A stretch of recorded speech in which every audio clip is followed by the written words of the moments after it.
Bonjour, bienvenue dans un message sobre et efficace à l'américaine. Pour l'occasion d'ailleurs, j'ai mis un béret à la française.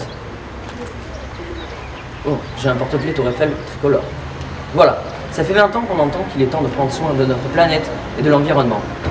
Alors vous vous dites sûrement, d'accord, mais quoi faire? Chaque année, 3000 rameaux de 500 feuilles sont achetées et utilisées par le lycée. Pour produire et acheminer une feuille de papier, 30 grammes de CO2 sont rejetés dans l'atmosphère. Or, vous le savez, le CO2 est un gaz à effet de serre Son augmentation dans l'atmosphère est responsable du réchauffement climatique. et du bouleversement planétaire important. Par conséquent, l'utilisation de nos 1 500 000 feuilles au lycée chaque année produit plus de 45 tonnes de CO2 dans l'atmosphère. L'équivalent de 20 tours du monde en 4x4. Et ces chiffres ne prennent pas en compte les feuilles simples et les copies doubles que nous utilisons. Nous consommons et jetons aussi au lycée des canettes sans l'étrier.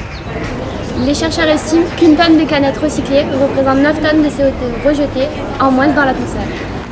En plus, de nombreux objets peuvent être réalisés avec les métaux présents dans ces canettes. Par exemple, 700 canettes en alu permettent de fabriquer un cadre automobile. Alors oui, osons! Deux solutions à la réduction de notre impact carbone au lycée, la réutilisation et le recyclage. Oui, osons! Il est donc impératif d'agir maintenant. Des mesures simples peuvent être prises au lycée, comme la mise en place de bacs de réutilisation et de tri. Dans chacune de nos classes, des conteneurs de récupération de papier seront installés. Les papiers utilisés que d'un seul côté iront dans le collecteur à bouillon et les papiers utilisés des deux côtés iront dans le collecteur à recyclage. Alors hop, on réutilise et on trie.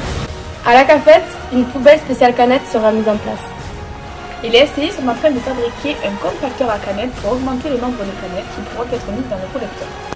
À la vie scolaire, il y aura un collecteur de bouchons alimentaires qui servira à fabriquer d'autres objets. Mobilier de jardin et fauteuils pour handicapés.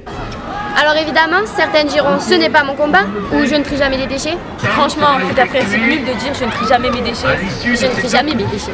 Donnons une deuxième vie aux déchets et réduisons notre impact carbone pour lutter contre le réchauffement climatique. Soyons responsables et osons la réutilisation et le recyclage des déchets du lycée. Oui, osons! Alors avant de passer notre bac, choisissons le bon bac.